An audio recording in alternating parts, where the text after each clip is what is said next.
This is the Horse Radio Network.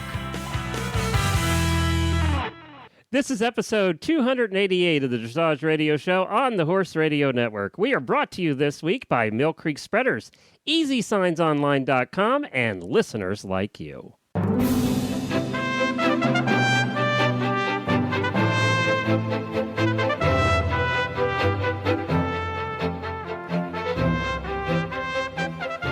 Reese Koffler-Stanfield from Georgetown, Kentucky. And this is Philip Parks from Fergus, Ontario, and you're listening to the Dressage Radio Show. Obviously, with our producer Glenn here introing our show. Yeah, because Philip couldn't get through it this week. He just couldn't put two words together to get through the intro. I stumbled, and then they wouldn't let me forget about it. He did stumble once, and then Glenn and I just couldn't stop laughing. We can't contain ourselves this week. We're having a good time. Oh, it is. It is almost the holidays, That's guys. Right. It's the we holidays. Can't get through the intro. Yeah, that's true. It is the holidays. Hi, guys. How are you today? We're doing good. Excellent. I am super excited because this is my last day in Canada for 10 days.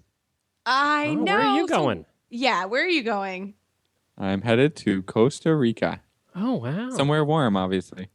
So jealous right now. Is this vacation, or are you working, or what? Total vacation. Oh, wow. Usually I'm able to find a horse here or there, sit on. Well, you have to ride on the beach. That's what they do in Costa Rica. So, do they really? Yeah, you have I already to do did that. I already checked that off last year of the whole bucket list. Oh, okay. So I'm hoping to ride up a volcano and back again. How about a zip line? That's How about cool. a zip line through the tops of the jungle? You got to do that. How about zip lines? I saw this thing on the TV about how zip lining can actually be dangerous. Well, anything can be dangerous. You're riding horses for a living, Philip. Yeah, that's true. Yeah, I try not to especially add Costa extra Rica. danger. They don't have your helmets and your boots and everything. Yeah, and then to tell you the truth, I've watched zip lining again on TV, and you're kind of suspended by your junk, and I'm not really excited about that. Okay, all right. Well, this is. I think once you tried it, you would love it. Everybody that has tried it, loves it. Oh, all right. I will reconsider. Yeah, I think you should, because where else are you going to get the zip line at the top of a jungle with the monkeys? Nowhere, I guess. Yeah, see, they have the best zip lining down there in Costa Rica. You really have to look at it. You really should. Okay. And they have a couple baby lines for when you first start, and then they give you the big ones. It just depends on how much your wife wants to keep you around. The bunny hills. They have the bunny hill. That's right. You just know how well your marriage is going if your wife actually pushes you off the platform. That's what I'm saying. Go Meredith. Before you're hooked in. Yeah, well, just in general. But we are super jealous, and I know it is getting cold around the country, and I know it's already cold in Canada. So it's going to be great for you guys to have a little vacation. So jealous. We were rude, Reese. We should ask, what do you have planned? Exactly. What do you have planned, Philip? Nothing. We have planned to visit 3 locations. One in the jungle, one on the coast, and one in on the volcano sort of idea. And then from then on, we'll just play it by ear, and we'll just have an adventure. That's what it's about. Oh, cool. I don't like super planning. We can tell. Yeah, we know. Just a super planner. We know. And I just like to just. That's why we're 2 hours starting the show tonight. 2 hours late so. Starting the show is because Philip doesn't like super planning. No, we're just we're just picking on you. Oh, that'll be so fun for you guys. I am so jealous. Maybe I think Travis and I should just stow away, meet you in Costa Rica. That would be fantastic. Meet us in Costa Rica. That sounds good. I think that sounds fantastic. So, well, very cool. Well, Philip, we have lots of stuff going on this week in the world of dressage, actually, strangely enough. This has been a busy week. It's convention week. USDF convention is this week. So I know there'll be lots of stuff that comes out of convention. So good luck to everybody that is in Boston this week. And also some fun news from USDF, and that is the USDF Trainers Conference will be held with FEI Judge Stephen Clark, will be presented of the 2015 FEI Level Trainers Conference, as well as the FEI Education Day that will follow. And the Education Day is for certified instructors, I'm pretty sure. And the conference will be on Monday and Tuesday, January 19th through 20th at High Meadow Farms in Loxahatchee, Florida. It starts from 8 to noon. And the FEI education will be from 8 to noon on Wednesday, January 21st. So check the USDF website. There are certain criteria you actually have to meet for that particular conference. And then there's separate details on the FEI Education Day. So that should be a really fun conference. And I will be down there covering the event and giving everyone a rundown on it. And we hope to get some more information from USDF. Once they get back, this week was convention. Is busy for them. So looking forward to that. Awesome. And the other thing that I saw today from USDF is the official videos of the brand new 2015 US Dressage tests are now available. I'm sure you can check that out on the USDF website. And they're really instructional and cool. You get to see somebody ride through the test, and there's some tips and stuff on that. And I saw that pop up on my news feed today. So direct traffic that way, direct all your students that way. I think that's cool to be able to not only check out the tests, kind of the patterns, but a little bit of what's important and how to ride them a little bit. So it's great. All this cool video stuff that goes up now that can really help everyone to ride great tests in 2015. Exactly. And the tests have been released. You can find them at the USEF and USDF websites. And they're also online too. You can find them now. I personally, honestly, have not spent a lot of time looking at them. And Philip and I will cover that. That will probably be. We're going to get somebody on. We're going to talk about the new tests and all that great stuff. But we've just been super busy. Basically, yeah, lots of stuff going on. So yes, we will get to that. We promised at the first of the year for everybody, and we'll go through and the committee's idea of when they wrote the tests and why they wrote it that way. So that is the plan. Some other news that's come up: Emily Wagner and her. New Grand Prix horse, well, not new to her, but he's new at Grand Prix. Wake Up have been awarded the $25,000 N.L. Barlow Ramsey grant. So congratulations to them, and I think that is a very exciting combination. I've seen Emily ride Wake Up for a little while now, and they keep having success, and he keeps moving up the levels, and now I think he's going to be a horse that will probably represent the U.S. in upcoming games and stuff like this. So congratulations to her. She's very deserving, very hard-working rider, and that'll help her with her journey in her horse. Absolutely. Sure. No, that'll be good. Also released today, the U.S. not to hold a head-to-head trial for Pan Am Games team. United States for the Pan Am Games next July will not be selected through a head-to-head trial at the national championships that We're going to play rock, paper, scissors? Yeah, it'll be interesting. The U.S.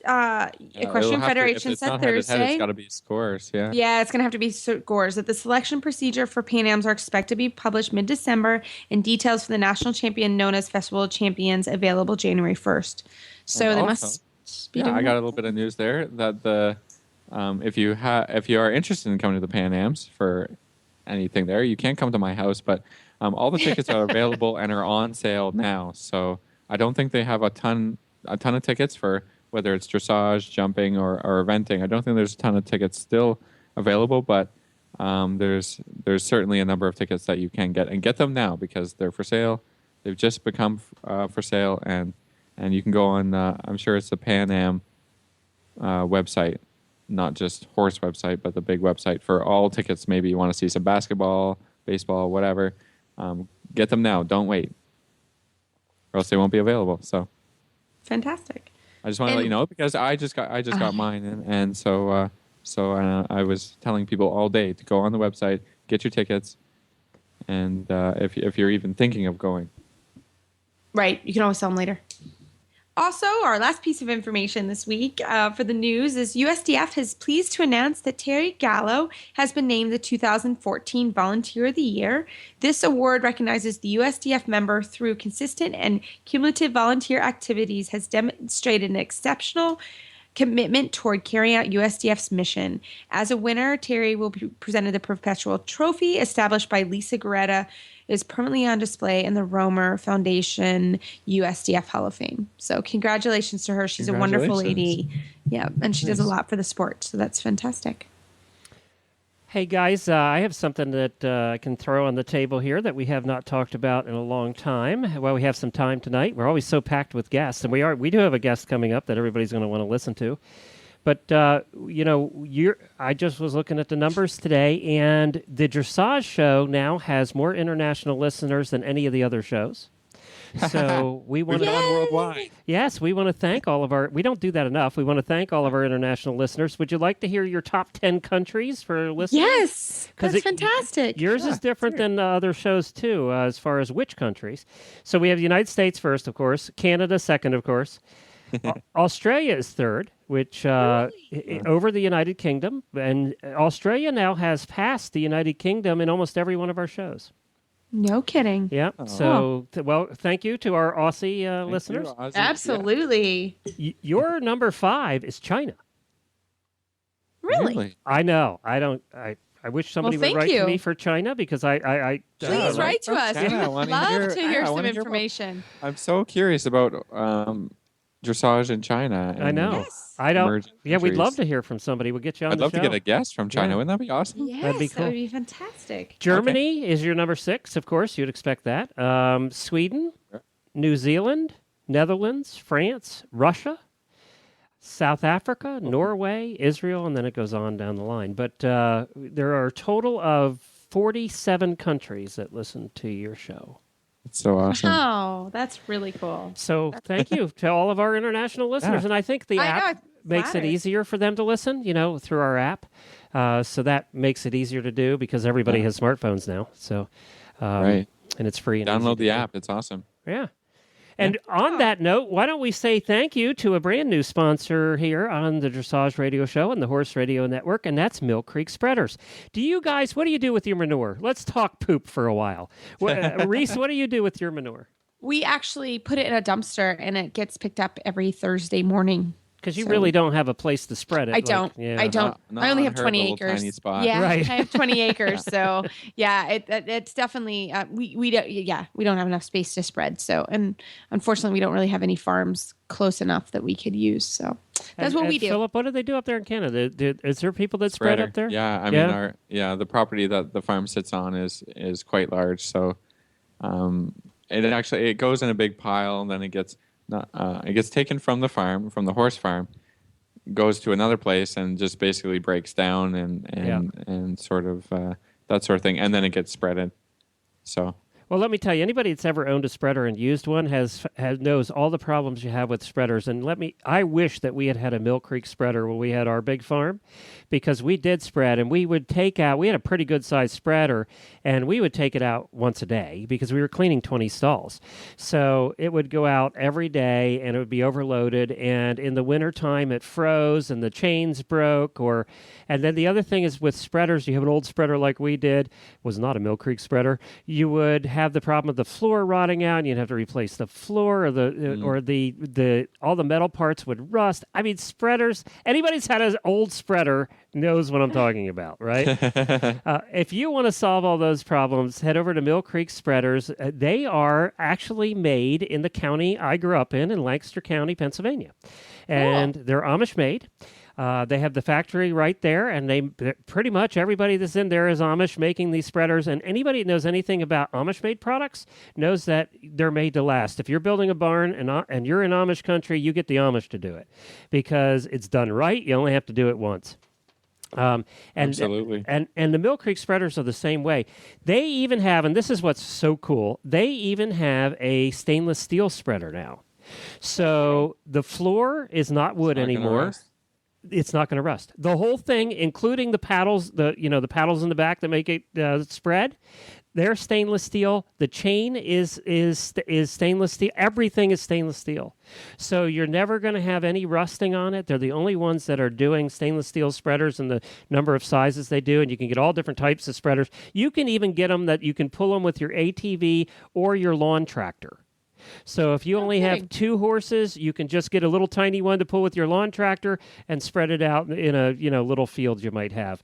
So That's perfect. yeah, I mean they have so many different options. There's tons of different things you can add to your spreader, the different setups you can do, and you just go on to millcreekspreaders.com and you can find out all that information. We're going to talk to them in the coming weeks here on the show and find out more about it. But one of the things she wanted me to announce is that they have a $100 holiday rebate offer. It's only good until December 24th. So if you can, head over to millcreekspreaders.com, and they'll make a terrific present for yourself or the maybe favorite somebody's person. going to get a spreader for Christmas. I know. You know what? A horse That girl. would be awesome. Wouldn't a horse girl would appreciate that, right? Yes. Yeah. Oh my gosh. Trying to totally. explain that to somebody who's not a horse girl and they don't get it. But a horse girl goes, I don't want to fight with my old spreader anymore. No. And you don't have to with Mill Creek. So it's 800-311-1323 or Mill Creek Spreaders on the internet. Just give a Google search and you'll find them. Thank you to Mill Creek for joining the team. Nice. Hey, one other thing before we get started with your first guest is, Reese, can you explain this Brook thing? Because I saw that, and I saw you were now involved with it, but I've seen a couple other people. John Nicholson, the old head of the Kentucky Horse Park, is now on the board. What is Brook? So, absolutely, it's a really neat organization, and it's an organization that goes into developing countries and teaches communities how to take care of their mules, donkeys, and horses. And these horses and donkeys and mules they're really overwork and very, very under taken care of. And it's not necessarily because people don't want to take care of them. It's because they don't know how to take care of them. So it's teaching communities how to use their local resources. So they mainly take donations. I don't think they take a lot of in-kind gifts just because if a feed company for example, were to give feed, the feed's going to eventually run out. So they go into each communities and they give the animals vaccinations and take care of the animals if there's any wounds. They teach everyone how to do some basic farriery, take care of the horse's feet. They teach them how to, for example, make a hoof pick out of something locally sourced. So it's a really neat organization that is here. It is designed to take care of the working horses and mules of the country. So it's a really neat organization. It teaches also, people are making their living off of these animals. And so we need to take care of them. And a lot of times they're overloaded just because people don't know how much they can carry. Or I was reading a story the other night, here these poor donkeys were standing there at the distribution center for timber, and they hadn't been unloaded. They were just standing there with all this weight on their back. So it's just kind of teaching people to, just to unload the donkeys so that they have some rest period while they're trading their goods. So things like that. They also teach basic care, hydration. So it's a really neat organization. It was mainly in England. It has now come to the United States. And you have a fellow spokesperson that you're happy to be in company with for this, huh? Yes, I am doing a PSA tomorrow morning for the Brook, and it's the Friends of the Brook in the United States. And Charlotte Desjardins, who everyone knows I love, she did one in England. So I feel very privileged to be part of the organization. 2 world champions. No. I hope one day I can be like Charlotte. But no, she also has done a lot of work for the Brook. And it's a neat organization. So if anyone's looking for a charity to donate this holiday season to help our equine friends and partners throughout the world, the website for the Brook in the United States is www.thebrookusa.org. And if anybody has any questions, I will certainly try to answer to the best of my knowledge, but also I can point you in the right direction. But it is a neat organization that I really think we can really help a lot of our fellow equines that aren't as well taken care of. Of course, everyone tries to take the best care of their animals that they can with the education that they're given. So hopefully we can help provide some more education and help around the world. Well, our next guest is from centerlinescores.com. Jay Stevens is the creator and the director of centerlinescores.com, and he's going to tell us a little bit about the website, but also some of the interesting things that they have just started. Well, it is my pleasure this evening to have Jay Stevens, creator and developer of centerlinescores.com. Jay, welcome to the show. Thank you so much. So happy to be here. Well, we're happy to have you because your new program that you have just released has sort of created a little stir, and we love it. So can you talk to us a little bit, first of all, what centerlinescores.com is? Sure. Centerlinescores.com launched about, I guess, close to 3 or 4 years ago. And it was designed to be a place where everyone in the dressage, and essentially the American dressage community, could have a place where they could research dressage scores for horses and for riders. And the thing is that while that information was kind of all out there publicly available on a number of different sites, including USDF.org and USEF and all of the various show sites, there wasn't really a place where all of the information and the data had been kind of comprehensively put together in a user-friendly format, so that you could, for example, just go search for a horse or search for a rider and get that rider's get all of the score history. So at this point, we've now got over 1.8 million scores. Pretty much every dressage score that has been ridden in the country since 1991, and almost every score that's available electronically. So I think we've got them all. I'm interested to know, Jay, is how you got the information from the database. Did you have to search all over the internet and just compile the information, or how does it work? So right now, we use as essentially our primary source of data.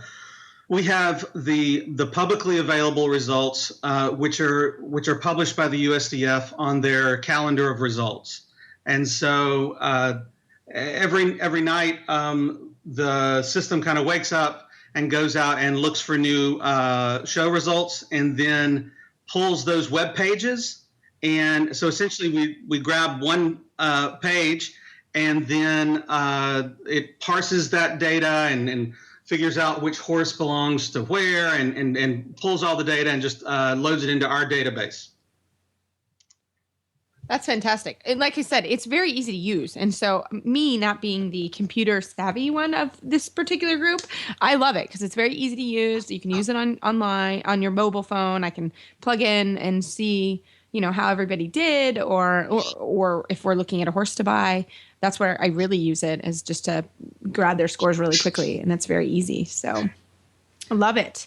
So Jay, tell us about the new program that you've just developed. Sure.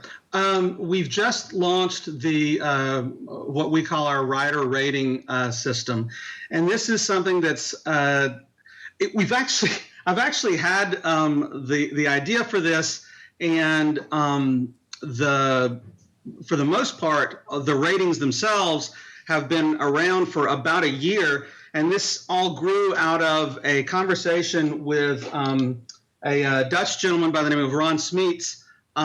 He was training our horse, and as well as I was running some clinics for him here in the States, and we started talking about the USDF medals and about the kind of a phenomenon that had started to develop, and that a lot of people kind of anecdotally know, is that unofficially, USDF medals have started to be viewed as a kind of a badge or a qualification, if you will, for a trainer. So, I mean, you see on pretty much every trainer's website, or in terms of an advertisement, a USDF bronze, silver, and gold medalist. And it occurred to me and Ron, as we were sitting outside one night, that for a gold medal, really all you needed to do was put together 4 rides that were greater than 60%, and or have a kind of put together 4 reasonable rides on a Grand Prix horse. And while we're in no way saying that riding a Grand Prix test is not difficult, you obviously still have to ride the horse, you have to ride the test, but there are so many folks who see that as something that they really want to strive for. that riding FEI is something that everybody wants to do, and so you see a lot of folks skipping the levels and going out and getting a horse, and just to get the gold medal or just to get the silver medal. And so what we wanted to do, what we tried to do, is to put together a system which is modeled after the Dutch system in terms of their Dutch the point system that they use in terms of that determines where you can show and at what level.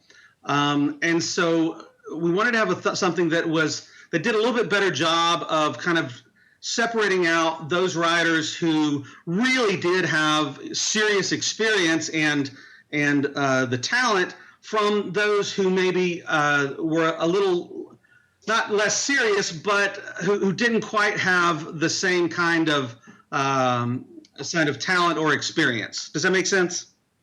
Absolutely. Maybe you could explain how the rider ranking system works, and that will clarify everything for everybody. That would be great. Sure, absolutely. So right now, and again, like as I said, it's based on the Dutch national system. And so every test that is ridden at a USEF recognized show is given a rating point, and that's based on the score actually earned. And so if you have a score that's less than 60%, then 0 rating points are given. If you have a score between 60 and 65%, you get 1 point. 65 and 69, or 69.999, you get 2 points, and 70% or greater, you get 3 points. And so those points are accumulated, and this is a cumulative system. So there's not really a time frame for earning these points, but we start off basically. The system views intro, training, and first levels as essentially beginner levels. And so starting with second level, once you earn or accumulate 10 points in second level scores, then we award the 1-star rating. And when you move up to the third level, you accumulate 10 points at third level, and you are eligible for the 2-star rating, except that, and this is one of the things that's kind of key, is that because dressage itself is progressive in the sense that the ideal way to do it, right, is to move up the levels. You should, because there are foundations, and this is one of the things that we noticed is that there were when we were talking about building the system, is that we Ron always talks about holes in the training, and so the rating system, you have to have a 1-star rating before you get a 2-star. And you have to have a 2-star before you get a 3-star. You have to have a 3-star before you get a 4-star. So you can't immediately just jump to 5-star and then you got your scores and everything is great. You have to progressively have the scores of all the levels before you. That's right. Before you have any, right? You have to have 1 before you get any, right? That's correct. And instead of having a gold medal without having the silver and bronze. Exactly. Do you have to, Jay, then get your 2nd star to get the 3rd? So it's progressive as you go up the levels. It is. And obviously, if some riders are going to have those things out of order, it's just that we're not going to acknowledge a 3 or a 4-star until you've gotten, until you've kind of filled in those holes in the training, if you will. Right. So it's like a moving on from now, right? Like if you have all of your scores, even though they were out of sync in the dates, that's you can right. still have a 5-star. But from now on, you can't. In 2015, you can't show Grand Prix and get 5 stars. You will have to progress through. Well, you would have already had to have earned all of the previous ratings. Right, Now, but if you had no scores at all, this is your first year showing. You bought a Grand Prix horse. You can't get the 5-star right away. No, that's correct. And the 4-star and 5-star are significantly harder in terms of the relative difference between 1-star, 2-star, and 3-star. Because for 1-star, 2-star, and 3-star, all the system requires that you accumulate 10 points at the specific level. Once we get up into 4-star and 5-star, we're not only kind of emphasizing the progressive nature of the training, but we're also trying to get to kind of a dimension of repeatability. That you can show that you can do this not just on the horse that you've known and loved forever, but you can also reproduce it on another horse. And so for both the 4-star ranking and the 5-star ranking, we actually require not only double the points, but also we require you to have earned those points on more than one horse. So Interesting. Jay, it's very interesting. And really what it seems is you're looking for people that have been in this for sort of a career for a while.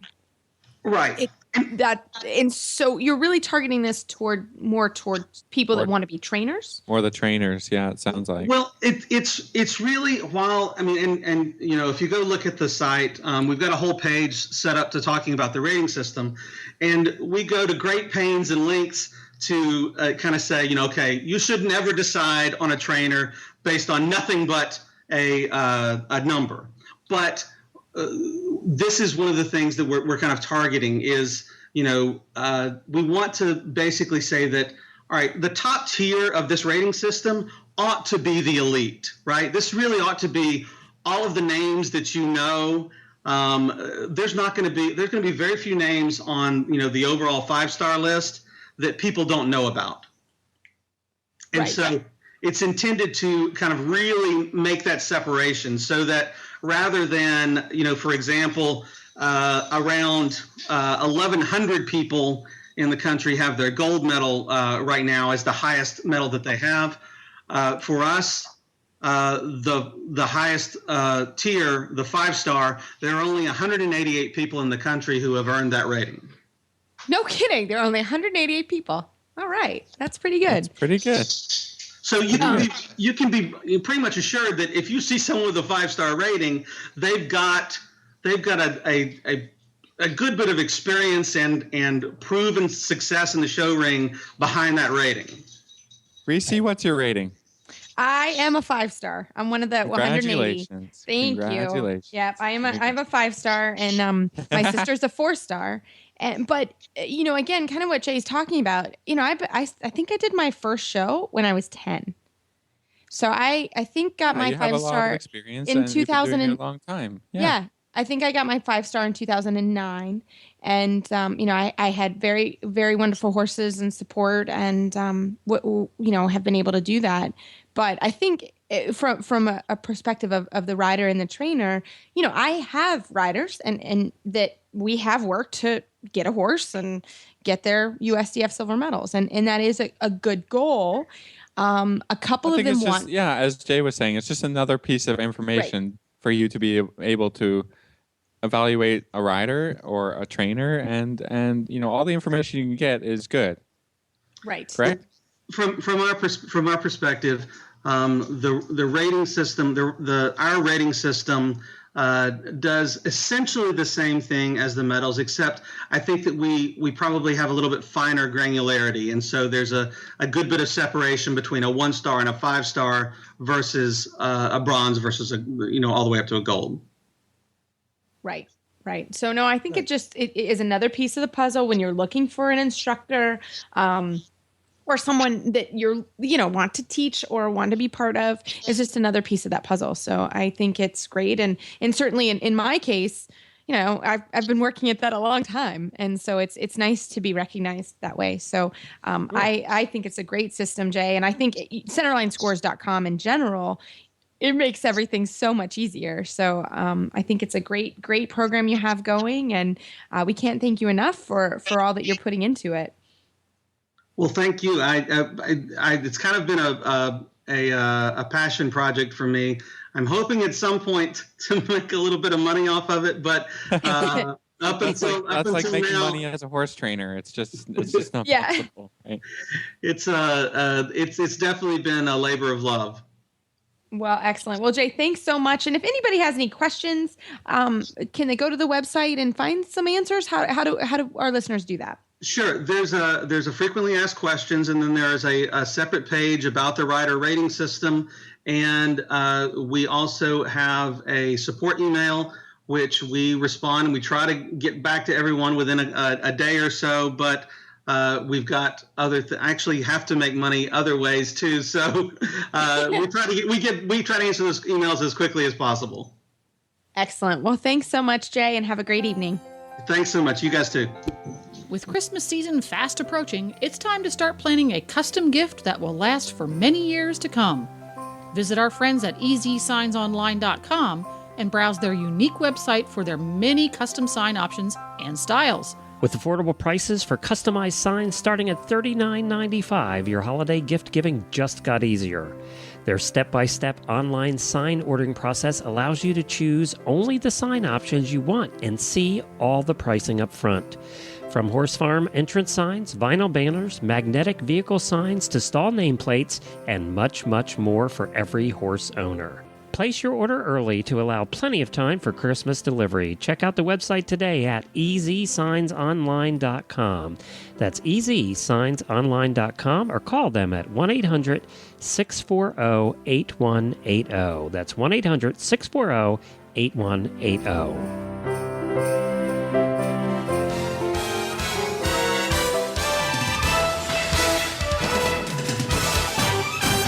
This week's dressage training tip is brought to you by Total Saddle Fit, home of the shoulder relief girth at TotalSaddleFit.com. Well, coming up next, guys, we got a little help in the tip department.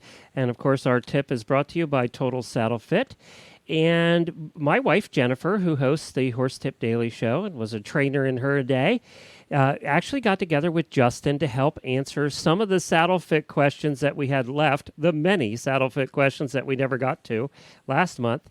And we have one of them here for you today. So this is Coach Jen and Justin from Total Saddle Fit with one of the listener questions. Welcome back to the Dressage Radio Show, Justin. Thank you for having me. I'm thrilled to be back. Justin has very generously spending some time recording answers to listener questions for our little contest that Reese and Philip are having. And I must say that it's been very popular. We've been getting lots of questions. And this one is from Kelly. It's actually a two-parter. We're going to do part one. Kelly says, I have a few questions that I have been pondering. I recently purchased a barely used dressage saddle, had it checked and custom flocked to my horse's back by a master saddler. And I've been wondering, and I've been using it for my 5-year-old gelding who has just started under saddle training at the end of the summer. I am concerned about how to monitor the fit and the effects that my saddle is having on a very green horse. What are early warning signs of a problem? And is there a way to monitor the changes, both positive and negative? And do the wet and dry patterns left on the hair under the saddle when you take it off give us some clues? That's a bunch of stuff right there, Justin. All right. Well, let's see if we can try to tackle it. So, for a young horse or for a green horse, the first thing is if she has access to a saddle fitter and is able to get it checked, it's something you want to keep up on even more so than a sort of mature horse because they're very, very likely going to be undergoing a ton of changes. So, depending on availability, at least every 6 months, I would say a professional check would be great. Ideally, maybe even a little bit more frequently than that, but, budget permitting. As far as a rider goes, the biggest thing to saddle fit, and I can't stress this enough, is the balance of the saddle. Because the balance is so important because no matter how well a saddle fits a horse's back, if it's out of balance, a lot of those fitting benefits immediately go away because the weight is no longer carried evenly over a horse's back. So when I say balance, I mean when a rider is sitting in the saddle and you're looking at it from the side, is everything level? Is the pommel and the cantle relatively level, or if it's a really deep seat, is the cantle just a little bit higher than the pommel? Is the saddle sitting where it's supposed to? Is the rider balanced? Because that, as long as, assuming the saddle, is a decent shape for the horse, that's going to carry the rider's weight in the best way possible. So that's the number one thing to look out for, and the biggest sign of a saddle that's stopping, the fit's starting to change. Because as a horse muscles up in one place or another, it will lift that saddle one direction or the other, and that'll be your biggest telltale sign that something needs to be addressed. Another one, and this is kind of more like having a friend watch you ride or watching a trainer ride in your saddle, something like that, is the stability of the saddle. If it starts moving around a lot on you, bouncing, sliding one way or the other, that's another really, really big sign that something needs to be addressed. Because again, whether it's the wool breaking down and the saddle's rocking, you'll see that as it bounces and it'll let you know something isn't balanced somewhere, even if you maybe at the standstill it's looking okay. If it's moving too much, definitely get it checked.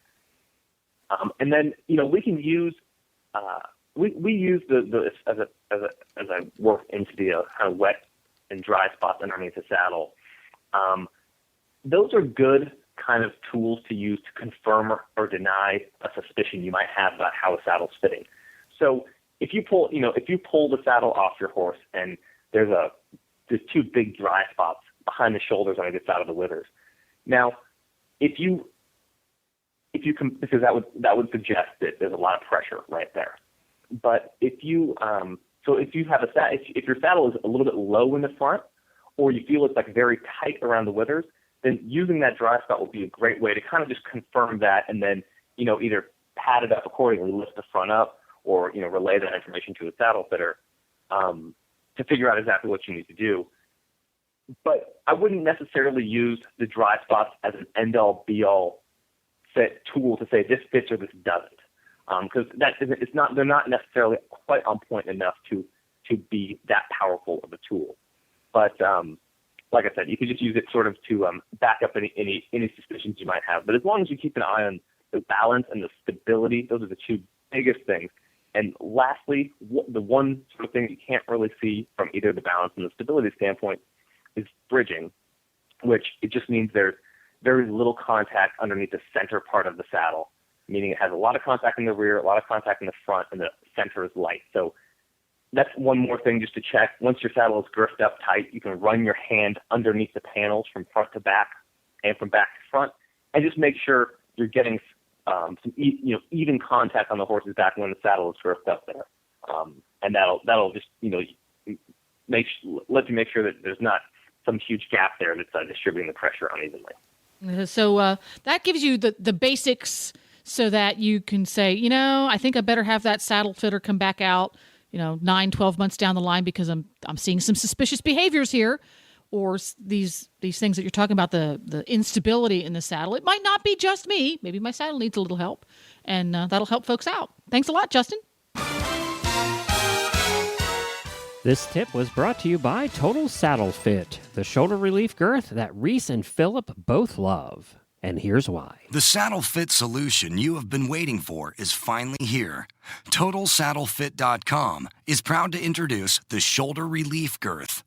This strategically shaped girth actually moves the girth line of your saddle back over 1 inch, thereby freeing your horse's shoulders from the saddle. Traditional girths pull saddles up against a horse's shoulders and often over the top of the shoulders. The shoulder relief girth's recessed ends allow for the billets to buckle into the girth farther back to give your horse unparalleled freedom of motion. We are so certain that your saddle will fit better and your horse will be more comfortable that for a limited time we are offering a 30-day, 110% money-back guarantee. If you are not totally satisfied with your shoulder relief girth, send it back for a full refund plus 10% of the purchase price. Don't wait. Order now for the best saddle fit solution available. At TotalSaddleFit.com. Visit TotalSaddleFit.com. Justin is great as always, and we're so thankful that everyone wrote in and gave us some great questions, and we're excited that we're able to answer as many of them as we can. So keep them coming, and again, any questions and emails or shout outs, please send them our way. Philip and I love it, and we will work very hard to get them online. So love it. That's good. Well, it's December for us on the show now, and we always have some fun stuff that we do in December so that we don't have a crazy holiday season with interviews and stuff. What do we got coming up, Glenn? Next week we have the Para Show because we missed them last month, so they're going to be on. They want to talk kind of about their year-end awards and all that stuff. So the Para Show will be next week, and then the following week we have the great battle: United States against Canada in the Great Dressage Trivia Competition. We got trivia coming up. It's my going to specialty. It's going to be Reese and a listener from the United States against Philip and a listener from Canada. Nice. And then it's kind of like a preview Pan Am battle. That's right. I will referee. Exactly. I'll referee, and I'll have my sound effects, my bells, and my buzzers. How do I know that this is going to be like Not cheating? Not rigged? Oh. Not American. Yeah, not rigged. You never know, Philip. Reese and I would not do that, Oh, I would would we, never Reese? cheat. Oh, no. No. No, we would No. never do that, Philip. No, never. No, we are honest Americans. We'll see. I don't think those words go together, but that's okay. Philip, I cannot believe you would even question I know, our integrity, Reese. I know. And then okay, let's move on from that. Because we'll see how that goes.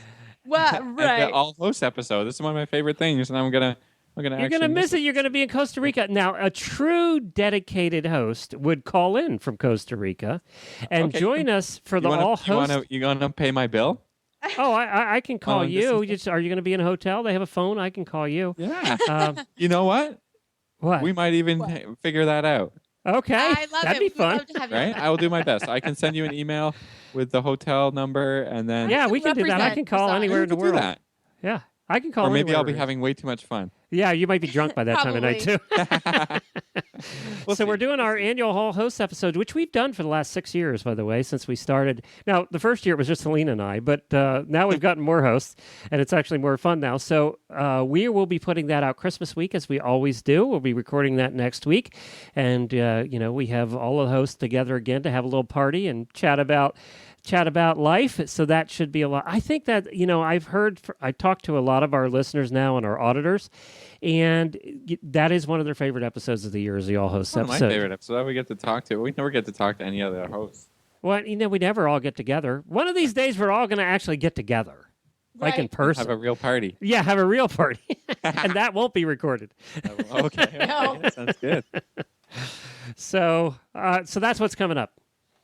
Cool. Excellent. Well, we look forward to it for sure. And everybody, you can find our show notes and links to today's guests on our website, dressageradio.com. Like us on Facebook, just search Dressage Radio Show. Follow us on Twitter at Horse Radio. My website is maplecrestfarmky.com, and my email is reese@horseradionetwork.com. You can find me at philipparksequestrian.com, and my email is philip@horseradionetwork.com. I'd like to thank our sponsors for allowing us to put on a great show. And don't forget to check out all the other shows on Horse Radio Network at horseradionetwork.com. Everybody, keep your heels down and your shoulders back, and we'll talk to you soon.